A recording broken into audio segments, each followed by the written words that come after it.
people and residents, taxpayers. We want to hear from you. Well, I got a question. What expense of this bridge? Over $107,000 if you died, but still, over $27,000 a bridge.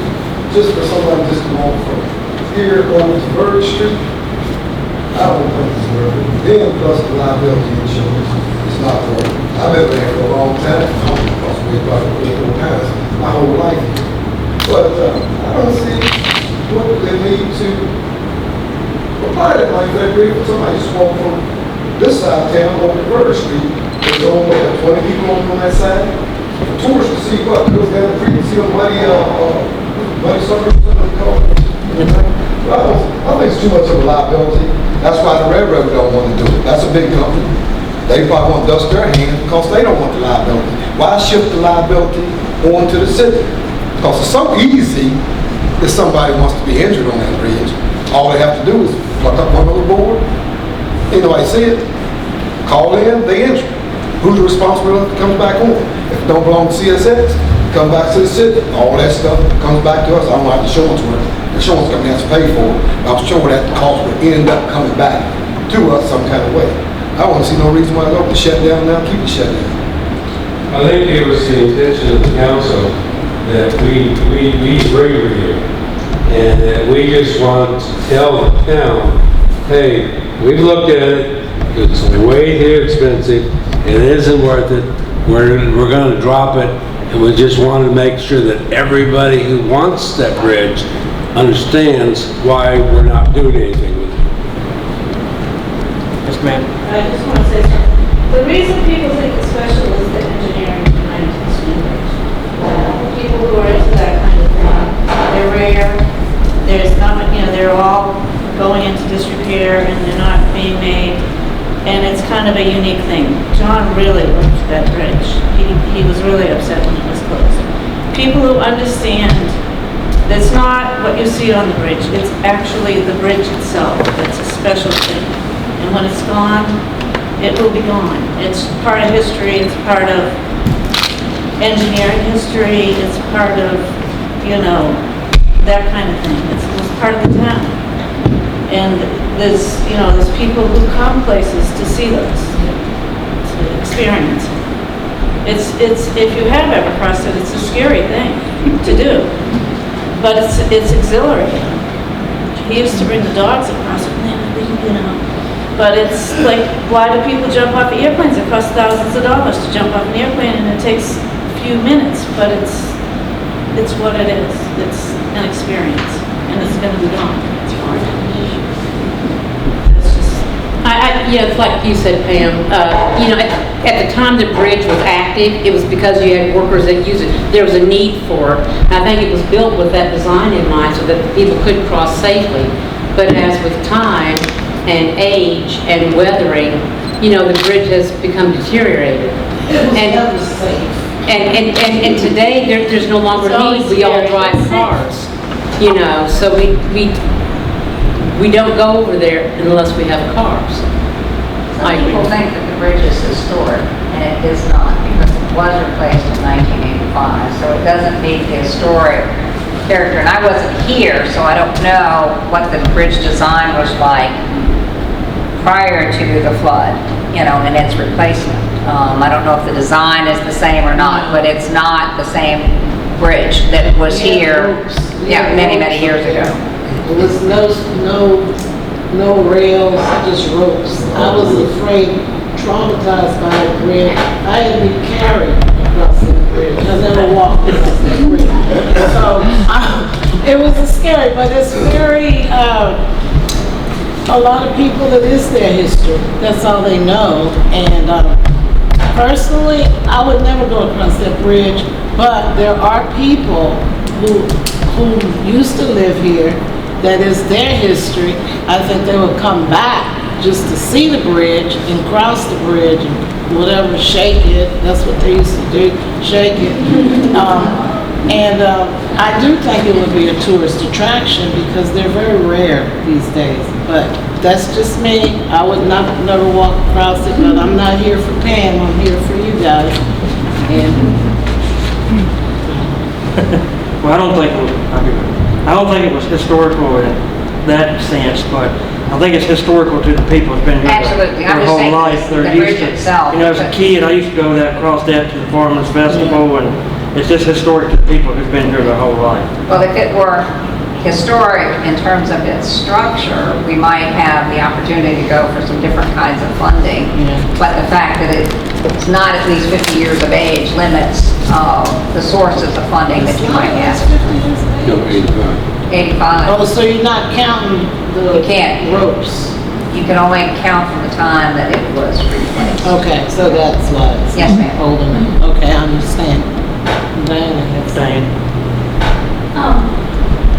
I can see where there's a lot of sentimental memories of this bridge as you described it. I can remember back in the 50s, my father carried mail in the whole east end of Clifton Forge. He did the hikes in the morning. He'd come home for lunch in the summer when I was out of school. And I would go back with him in the afternoon to carry the east end, which included Birch Street.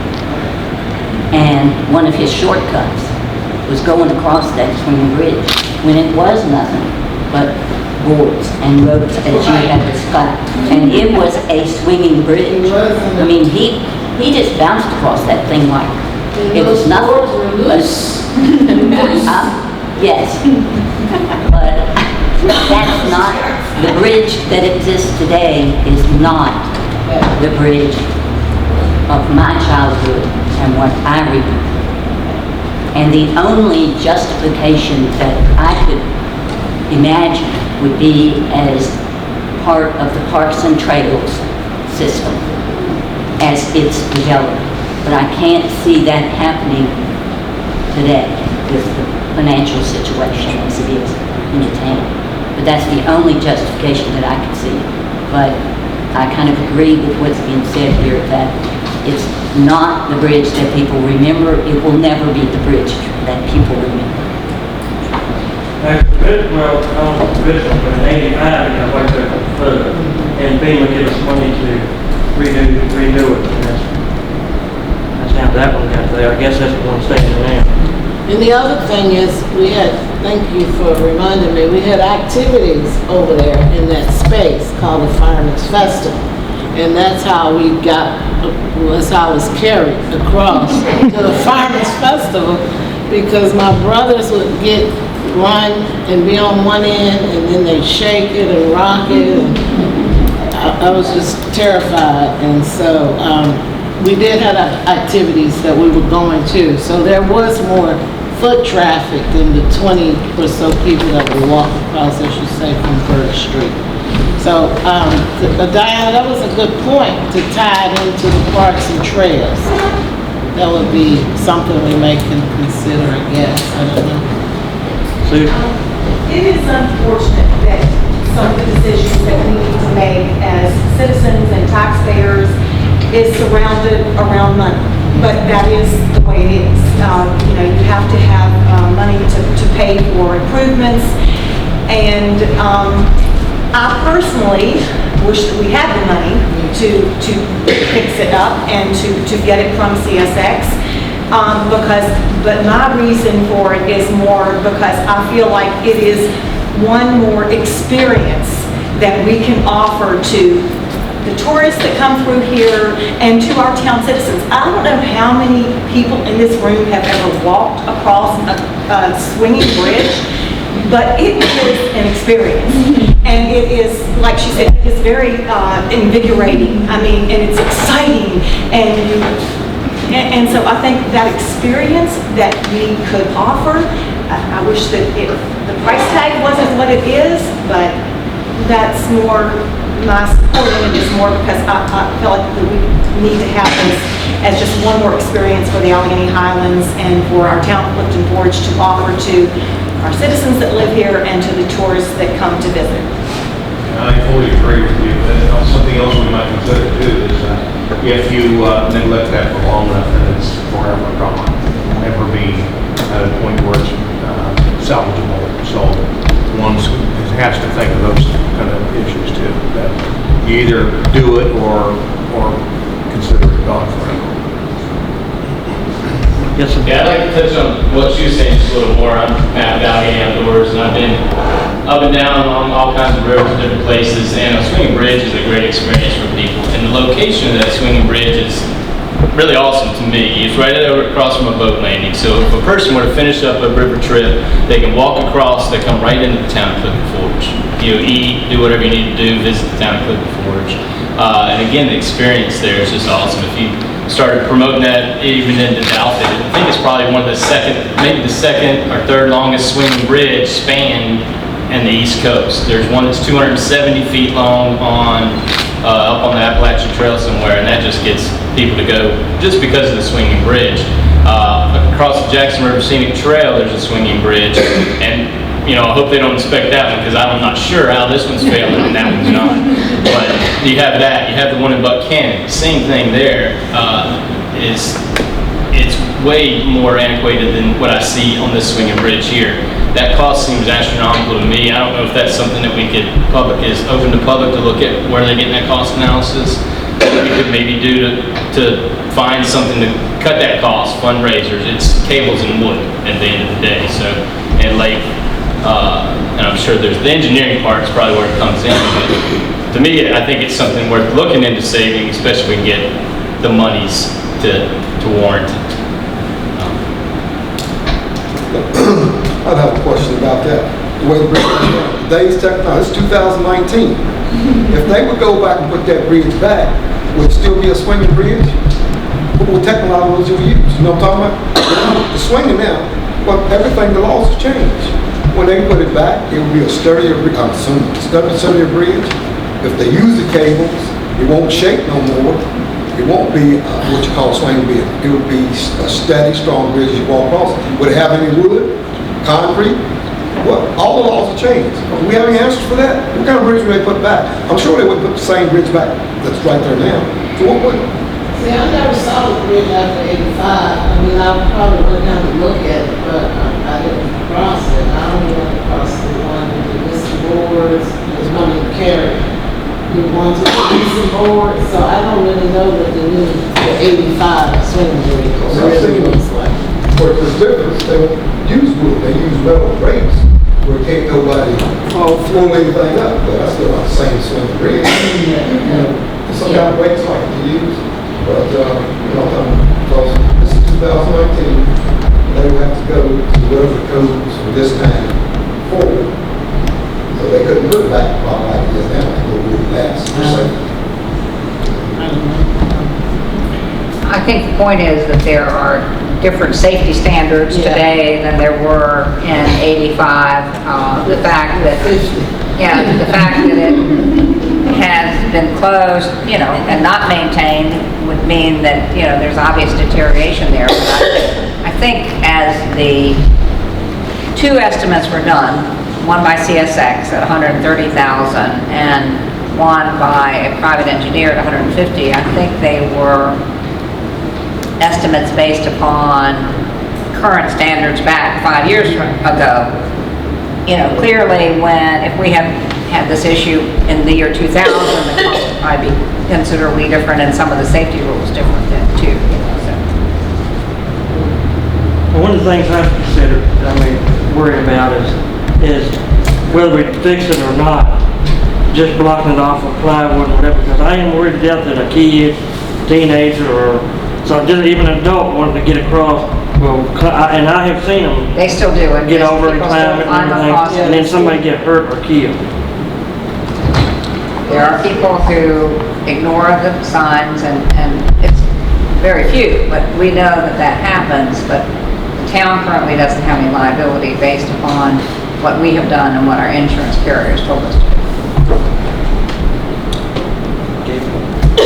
Jeff, you might remember that we talked about this in council about 5 years ago with the same information, same result about wanting it because of the history and unable to do anything about it because of the cost. And that was all in the paper.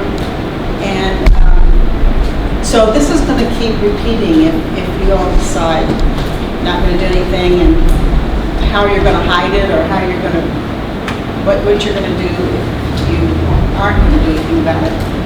But I think that For people who come here, I agree with Susan. I walked halfway across that bridge, man. Yeah, but nobody was shaking. Your brother was not there. When we first moved here, so it was that, and then green pastures. There's a series of enchantments in this community that people don't realize how precious they are. And it does set this community apart from everything else. And I think that's worth thinking about. Maybe the idea about how it would be now, we need to investigate that a little bit more. And if it's not going to be a true swinging bridge, then why go through the trouble? But I think it's worth exploring. And I agree that fundraising could probably be a stimulus for this. And maybe an engineer would devote time to work on this bridge. I mean, there really hasn't been in-depth discovery of this, but after we were talking about it, then we had a What's Your Story meeting, and you were there, and Judy was there, and you told stories about that bridge and how people went to school and all of that. So it is, whether it's a 1985 bridge or a 2019 bridge, it is a bridge that was there, and it's a history of this town. So once it's gone, it is gone. And Councilperson Goins was even talking about walking under. Can you talk about that a little bit more? Walking under the bridge that the Summit Bank is now situated on? No, I thought you said if we. No, that's what I was talking about. Oh, okay. Yeah. I'm sorry. There was a trail you could go from the jungle area underneath the bridge that the bank sits on and connect in with the CNO Heritage Society, or the Swing Bridge is also right there. So there are ways of getting there and making it part of the trail thing like Diana was talking about. But I mean, again, you have to come up with money. Ask another question? Yes, well, here, you're talking about coming up with money. Even if you came up with the money, now, that's a structure or swinging bridge. Now, our public work, so maintenance needs to be done to that bridge. Our public work, people can't go out and work on that bridge, can they? You have to have an outside contract. I know the Stone Island used to be carrying across there. It's public works. Yeah, but if it needs some maintenance, it's up high. There's liability for our maintenance workers to go out there. Now we got to hire an outside contractor to come in and do maybe maintenance, if it needs maintenance on that bridge. That's just other costs that's going to cost us too. Because we wouldn't put our public work person out there in danger. Have to get some other bridge. Huh? Well, that's I don't know if he worked for the railroad at the time or if he was actually public works. So yeah, he was very familiar with that bridge. There's a whole lot of stuff. It's a lot. It's a ripple effect that goes along with that bridge also. That's why we wanted to hear from the public. I think setting the money aside, we'd have to get CSX to sell it to us first. Right. And that would be one of the biggest hurdles, I think. You know, we can have fundraisers, we can raise money, this town does that well, but getting them to sell us that property and that piece of land on both sides, that's, I think would be a number one hurdle right there. That'd be the first. Uh-huh. You gotta get that first. It says here in Virginia that VDOT maintains swinging bridges. What was that? I don't know if they would with us, but that's what it says. I think if you go to CSX and you agree to some purchase price, you have to be committed to the rest of the steps. It's not, we get the bridge donated to us or sold at a nominal cost or sold for a humongous cost. But once you have it, then I think you're committed, you know, because then the public is going to say, okay, now fix it. Because I want to use it. Yeah. And when they say that, maybe we'll say, and we will do that. I mean, I think we need to be positive here. Well, I'm just saying that you can't just say we only do one thing. You have to be committed to the whole. But then we become liable. Is that you move Once we own it, we become liable. Oh, yeah. until you get safety wise, we'd be liable. Even as a citizen, it seems a safety hazard, more so than it would be maintained. I don't know, this might backfire on you if you ever thought about going to CSX to town and saying, hey, you either take it down or you donate it to us. The cost of taking it down would probably be pretty high, where they might just be like, all right, you take it. I don't know, that's just a spitball. But it's like Darlene said, if we took it, then we would be number one. But if you took it at no cost, you're in less than you would be if you weren't buying it, if they're donating. And then you can take it from there. Say again? People are jumping over the plywood and Yeah, I mean, crossing it it's today. easy to get over there. we become Unless liable. you maintain it, wood's gonna fall off eventually. Kayaker comes through there, it's it's likely chance that it's slim, but there's the chance there. Chief, since you're here, don't you have teenagers hanging out down that bridge, and on the bridge, and around the bridge? We haven't seen it, we haven't gotten any reports of it. Now, there is some people that's down there, but as far as actually being on the bridge, my office hasn't received any calls about that. There's always bear cats down there. I don't know if they actually cross the bridge or just hang out. There's always bear cats. Everything is They haven't gotten drunk enough to cross it. Well, I can touch on that a little bit. I was over there yesterday and I did hear some teenagers down in there. I don't want to speculate they were partying, but if you go under that bridge on the Clifton Forge side, it's full of trash. So if you get, either way it happens, I mean, if you get somebody that where you're using it more, the likelihood of, I don't call them vagrants, but people hanging out there is lessens, and you got graffiti all over the walls there. I like graffiti, but this is not tasteful graffiti. So it's an area that's not being used by normal people. It's being used by people that party and do other different things. It's pretty hidden down there, and you get away with quite a bit. Have you approached CSX about purchasing the bridge, you said? No, I approached them about them repairing it in exchange for some property that they wanted from the town. The property at the old rail yard that has some buildings on it that they continue to occupy. They refused to exchange it and said it would cost $130,000 to repair it. And that was back in 2014. I can see CSX. That's a big business. Why would they want to be the ones? Cheap for them just to turn it down and keep the train running. Right. No liability, bridge dropping, their trains or anything like that. It belongs to them. Let's keep the train. But they're not claiming the bridge. It doesn't interfere with the rail yard at all. They're not claiming, they're saying it ain't even theirs, it's ours. Well, we're saying it's not ours, it's theirs. So it's in the gray area, I guess.